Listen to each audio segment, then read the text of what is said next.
Revolutionary Thomas Paine said, and Patrick Henry. Didn't they say liberty or death? Yes, sir. During the American Revolution, patriots, liberty or death. They knew what the price of freedom was. Somehow when it comes out of the mouth of a black man, though, it's something different. But Brother Malcolm said, it's got to be the ballot or the bullet. And it's important for us to understand and acknowledge that this right to vote was not given to us. Nobody gave us the right to vote. We fought and died for the right to vote in this country, and we must never forget that.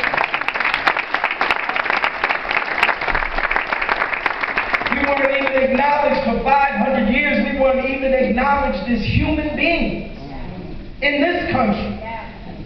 The very Constitution that we recognize has at least 5 clauses in it, all directly related to slavery. But we fought against slavery. And there was a great war in this country called the Civil War. And it took a civil war to bring slavery to an end because it was so profitable. Yeah. 600,000 people died during the Civil War. When Lincoln issued the Emancipation Proclamation in 1862, becoming effective January 1st, 1863, it was a military recruitment document. 220,000 black men and some women responded to the call and joined the Union forces. 60,000 died on the battlefield. 100,000 were seriously injured. But even during that great time, during that racist period, 36 black men achieved the Medal of Honor. That was the price of freedom. There was one woman in that great conflict, the only woman to achieve the rank of general, General Harriet Tubman. And if we remember Frederick Douglass, we got to remember Sister Harriet Tubman. And it was after the Civil War that we got the passage of the 13th Amendment, which abolished slavery, the 14th Amendment, which made us citizens, and the 15th Amendment, which gave us the right to vote.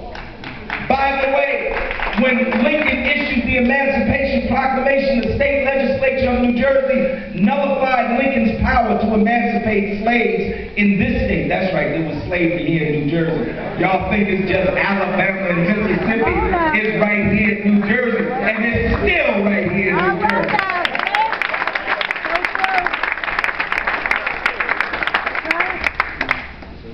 13th, 14th, and 15th Amendment paid for in blood. Amen. Give us liberty or give us death. The price of freedom was that men and women had to lay down their lives. And as W.E.B. Du Bois said, we stood for a moment, Reverend Sharpton, in the brief sunlight of Reconstruction. And black people used their right to vote to elect Reconstruction governments all over the South. And what was the first thing those Reconstruction governments did? Establish free public schools. That's right, free public education came out of the black struggle. And if our children knew that, maybe they would run to school instead of dropping out of school. But then they reinstituted slavery in the post-Reconstruction period. First the black codes, and then Plessy Ferguson, and then Jim Crow apartheid across the South. And people stood in the doorway like Governor Wallace and said, segregation now and segregation forever. But he didn't realize who was coming. Rosa Parks was coming. Martin Luther King was coming. Medgar Evers was coming. And people during the Civil Rights Movement laid down their lives for the millions of black people that were disenfranchised by the poll tax, disenfranchised by literacy tests.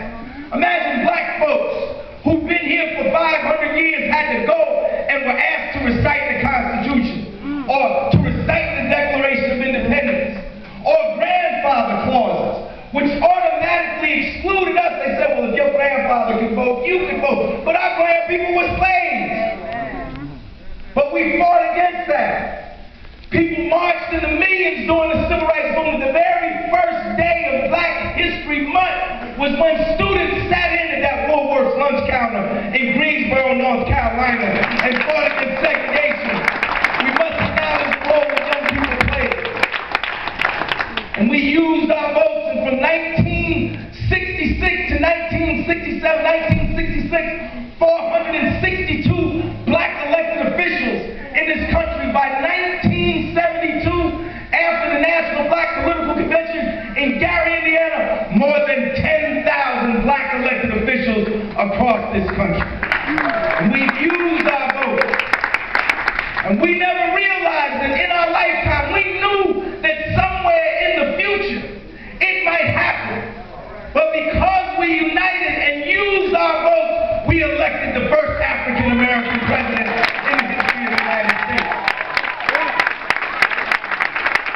But now we stand, brothers and sisters, at another critical juncture, because it's not just about the re-election of Barack Obama. And if they can re-elect George Bush, you know Barack Obama deserves a second term.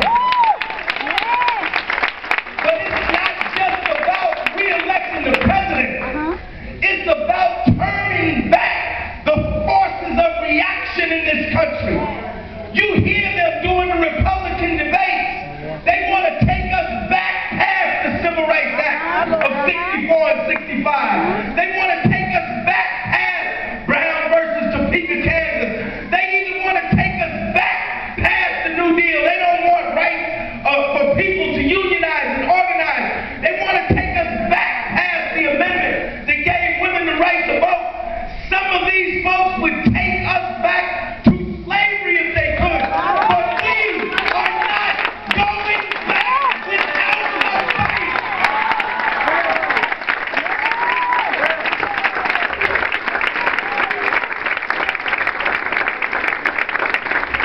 So I ask you tonight to do everything you can. This is a voter mobilization rally. We need to register our people in the tens of thousands. We don't just need people to come out like they did in 2008. We need them to come out like they did when Black people in South Africa got the right to vote. They were lined up for miles at the voting booth. That's what we need in 2012. Power to the people.